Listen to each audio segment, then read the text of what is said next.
Hi, my name is Rachel, and I work at the Prince George's County Memorial Library System. Thank you all for joining us today as we prepare a Buddha bowl. You may have heard of Buddha bowls before. They're pretty popular and are generally vegan bowls of ingredients that can be served cold traditionally. They can also have meat or be served warm or a combination of warm and cold ingredients. So the Buddha bowl that I'm going to prepare today has a whole lot of ingredients.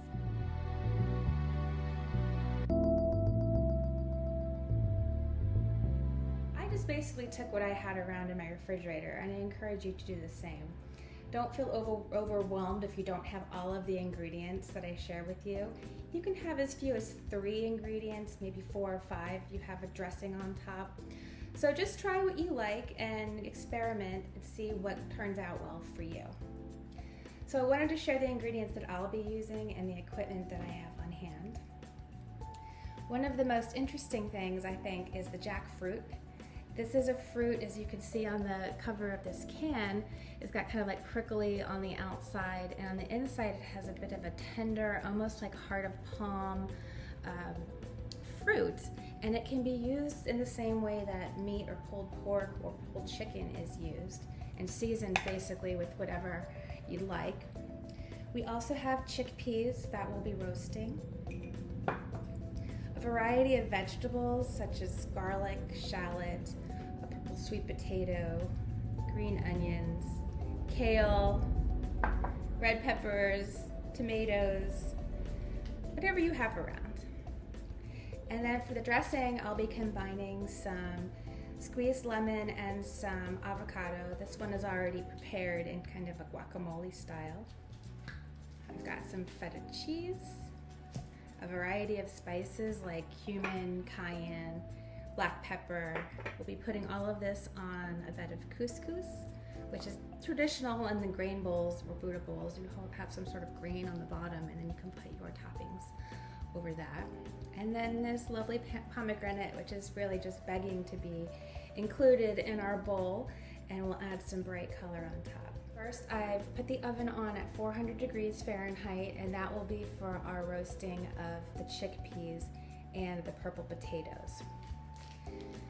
The purple potatoes are a little sweet, and I'll start cutting those up first because potatoes tend to take a little bit longer than other ingredients to cook. So give those a quick chop.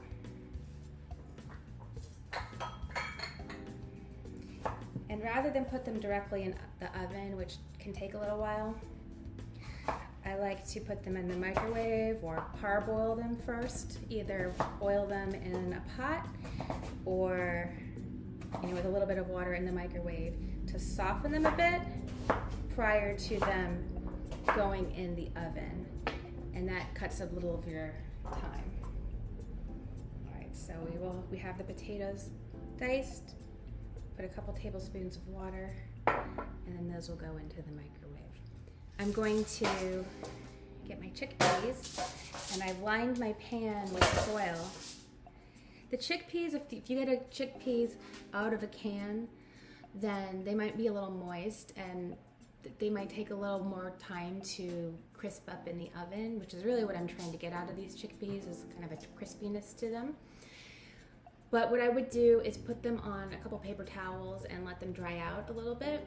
I've actually had these in the fridge overnight after putting them on some towels yesterday. So they are pretty well dry. And use your cooking spray, and that will help get them even more crispy.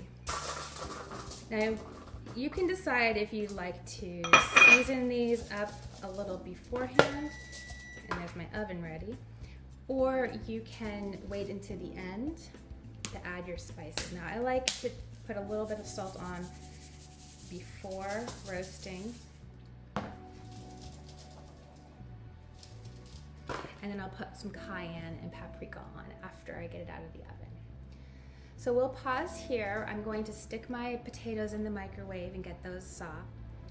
All right, so I've taken my purple sweet potato out of the microwave. It is a little soft now. I left it in for about 3 minutes. And the oven will do the rest. So I'm just gonna scatter them around my pan with the chickpeas. And when you do this at your own home, you can, decide which vegetables or which beans or other type of toppings you want to include on your tray. Anything from white potatoes, red potatoes, kidney beans even you can roast, or sweet peppers, red peppers, bell peppers, however you want to play it. Any sort of root vegetables works really well. Carrots might work well too. So I'm going to pop this into my oven, 400 degrees. And that will be in there for about 20 minutes. So while those chickpeas and potatoes roast, we will start the couscous, and that's the main grain of our Buddha bowl. And so I have 1 cup of water. We'll add it to my pot and put that on the stove to boil on high. So once the water comes to a boil, it will cook my couscous in a matter of a minute or 2. So rice will take longer, but of course you could use rice, brown rice, wild rice even. So we'll wait for the boil to start, and then we will add the couscous. So I'm going to cut up some vegetables here and start my toppings, because I would actually like to saute the jackfruit with some shallots and some garlic. So I've got my 3 cloves of garlic, and they don't need to be chopped up too finely because the flavor will infuse. But just nice and fine dice. And I can hear the water is almost boiling.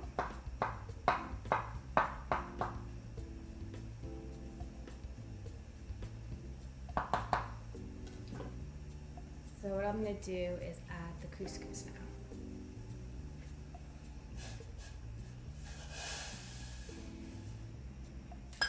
And now I have the shallot, or you could use an onion or just the garlic with your jackfruit if you like. And if you haven't had jackfruit before, try to find it in your store. It's kind of an interesting ingredient to play with.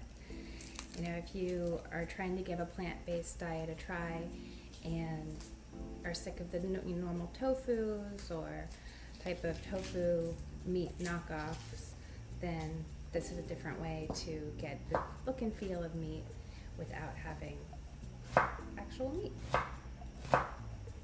So again, part of the shallot with the diced up. And then I will bring you over above the stove to see how that's going to look. We are over here at the stove, and the couscous has really taken no time at all to expand and make nice fluffy couscous. So I'll turn that down. And in the meantime, I'm going to cook up my jackfruit. So you saw just a few minutes ago I had diced the shallots and the garlic. So I have that all ready to go right here next to the stove. Get a better view on that. And I'll take my cooking spray.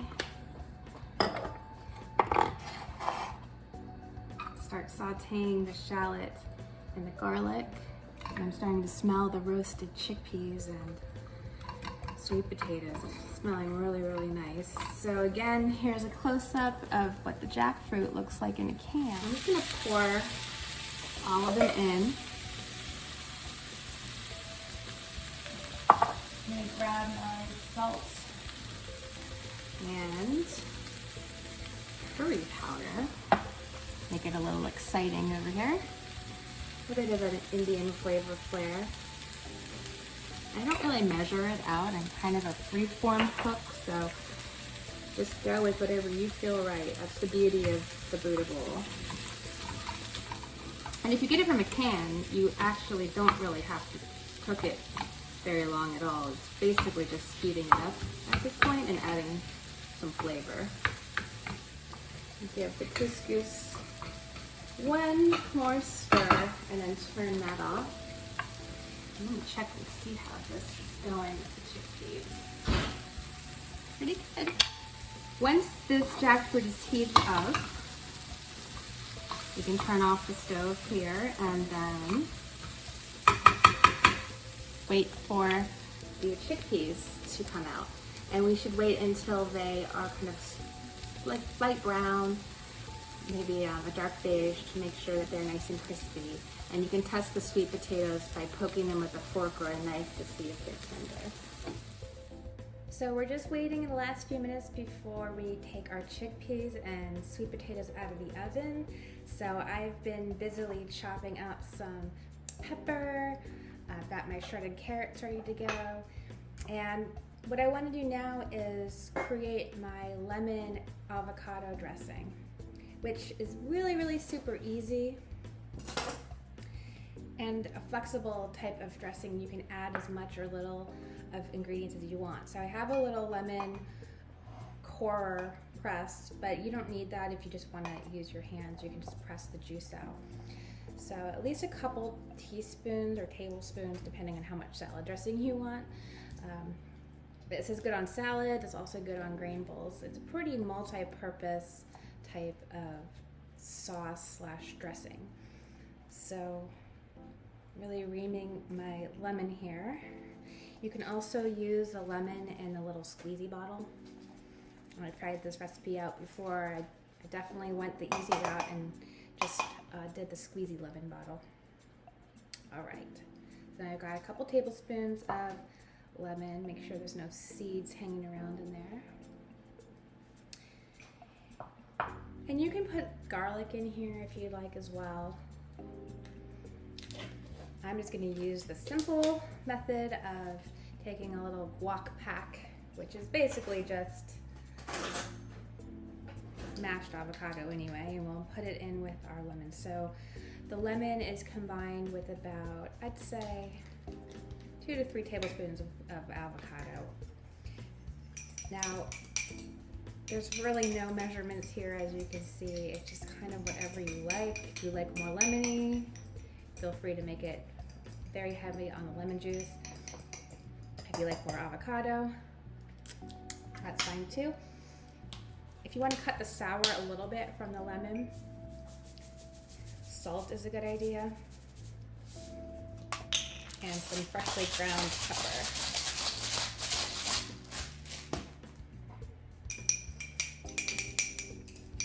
You can also add honey for sweetness, olive oil,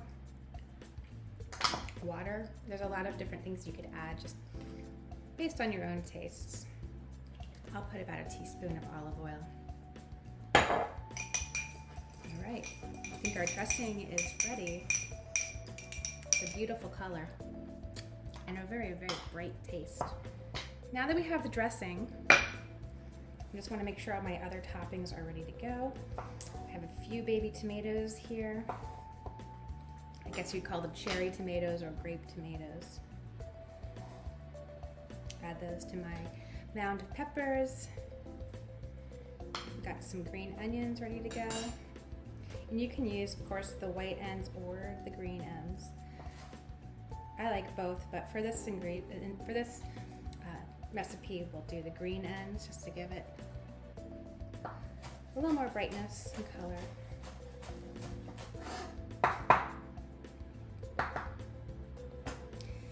And then I want to start getting some of the pomegranate seeds out. And the way that I've heard is best to do to open up a pomegranate is to first cut around this little tip right here, kind of very carefully, kind of like you're cutting a stem off of a pumpkin or jack-o'-lantern. And then that will create a bit of a divot on the top. Then you just take your knife and score down the sides. So from the top to each pole to pole, score down the side. both sides. And then once you have that score line all the way around, you can basically put your thumbs in here and pull the thing apart. Now, you might not get it the first try, but you can see, have a towel or something handy underneath because you're probably gonna get some seeds flying everywhere, but look how beautiful that is now. I've also got some baby kale and some shredded carrots, and I've got my lemon avocado dressing and some feta cheese for the top. So we should be ready to roll. I'm gonna take out the chickpeas and the purple sweet potatoes and we'll be ready to assemble. So welcome back. We have all of the ingredients assembled and oh my goodness, do you think we have enough ingredients here? Obviously I went a little overboard, so you decide what your comfort level is with making these Buddha bowls. First, we'll do a nice layer of our couscous. And the Buddha bowl is really cool because part of the fun is making it look as bright and inviting and colorful as possible. So having this kind of a more bland base is nice because then you have so much like a blank canvas to put your other ingredients on top. All right, so we've got our couscous. Next we'll put our curried jackfruit. So remember, this was just shallots, garlic, and curry powder. It really does look like pulled chicken. If someone had given this to me and not told me, I wouldn't have known the difference. And then we have all these delightful veggies. So I've got red bell peppers, some cherry tomatoes. I really do think we have the whole rainbow represented here. Some orange shredded carrots. We've got some baby kale. I'm gonna tear up the leaves a bit. Just put it over there on the side. It's starting to look really pretty. And then, oh my goodness, I almost forgot. So look at how beautiful the chickpeas and purple potatoes came out. I wanted to spice these, nice and crunchy. Spice these chickpeas up with a bit of cayenne pepper and smoked paprika. So just a tiny little bit. I'm gonna be ready for lunch soon. And if you want at this point, you can add more salt. Roll it down on the pan. All right, the potatoes are definitely nice and tender. I do think we have every color of the rainbow. Maybe we're missing blue. Get a nice scoopful of the chickpeas on top. Scrape a few tablespoons of feta on top.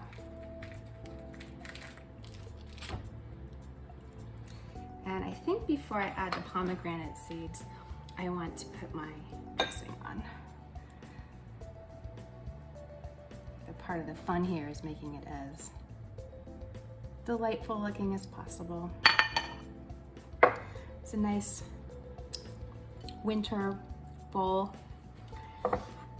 light, healthy. All right, and on top, these beautiful pomegranate seeds. Ooh, this is so fun.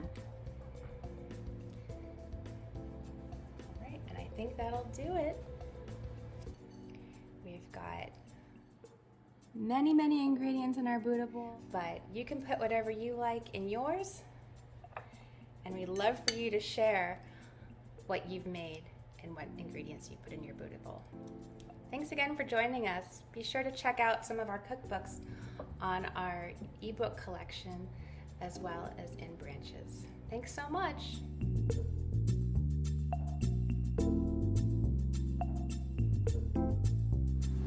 Hello everyone, I'm Will from the South Bowie Branch Library. Thank you to Rachel for giving us that beautifully done instructional for a delicious looking bowl. Really interested in using jackfruit and those crispy chickpeas in my cooking. That's really cool. So thank you for showing us that. I'm going to be doing the exact same thing that Rachel did, which is taking a grain, taking some vegetables, mixing them up, and creating a nice, delicious, nutritious meal.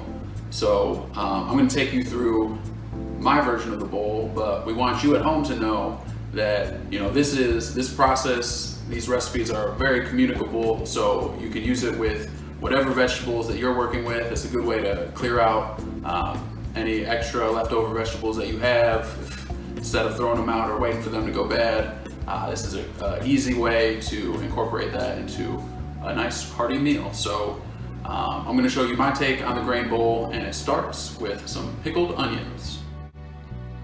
For our pickled onion, I have started by slicing the red onion, 1/2 of a red onion, very thinly, and I am also going to put a tablespoon of white granulated sugar into a 1/4 cup of warm water, and in a separate jar, I'm going to put an equivalent amount of apple cider vinegar and a teaspoon of salt.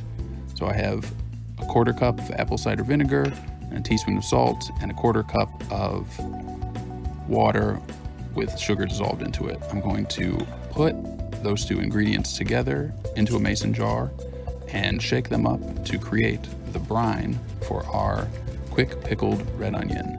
So once those wet ingredients have been combined, I'm going to add all of the red onion and then push it down to make sure that the vegetables are submerged in water. And from that point on, it should take about 30 minutes until you have a workable pickled onion. But the longer it sits in there, the more pickled it gets, and it's a nice thing to have in the fridge. You can put it on a sandwich or on some eggs. So definitely nice to have, and if you don't, it's pretty easy to make quickly. Next, we'll be cooking our brown rice. So I have 1.5 cups of rinsed brown rice that I'm adding to a pot of boiling water. And I'll find out later that this pot is too small, but we are cooking the brown rice similar to pasta. So about 25 minutes on the boil, and it should be good, but test to make sure that it's done the way you like it. So while our rice cooks, I'm going to prepare our vegetables for roasting. I have a red onion that I'm going to cut into wedges, and I have 2 large sweet potatoes that I'm going to quarter. In the future, I'd recommend maybe using smaller sweet potatoes or cutting them into smaller chunks so they roast a little bit faster, but this was me doing my best. Once those are prepared, you can add olive oil and salt, and then you're gonna go through and just sort of rub the olive oil and salt into the sweet potatoes and place them skin side down on the roasting tray. Do the same thing with the onions, and that way everything is nice and seasoned, coated in oil, ready to roast. All right, so my oven is preheated to 400. I have my brown rice cooking on the stove. In the future, I'm going to use a bigger pot because that is just not a good situation really right there. I pray it's going to work out, but next time I'm going to use a bigger pot for sure. But got my vegetables, and I'm going to put these in. We're going to roast them for about 12 minutes and then flip them for another 10.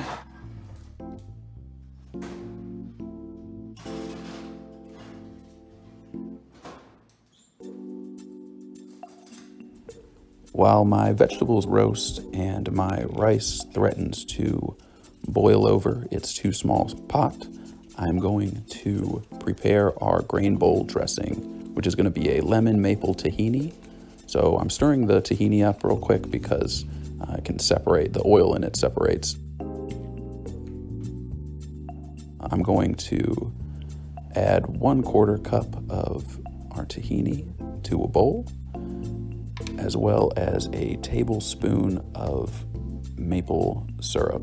And if you don't have tahini, but you do have peanut butter, that is a reasonable substitute, although I would maybe omit the maple syrup because peanut butter is a little bit sweeter than tahini. So after you've got your syrup and tahini together, you want to add the juice of a lemon. So kind of do that to taste. If you like things a little bit more acidic, add the whole thing. Do it however you feel is best. But once your ingredients are together, you're going to add just a little bit of water to sort of thin out the dressing and make it pourable. And it'll get thicker as it sits, so if you add too much water, no stress.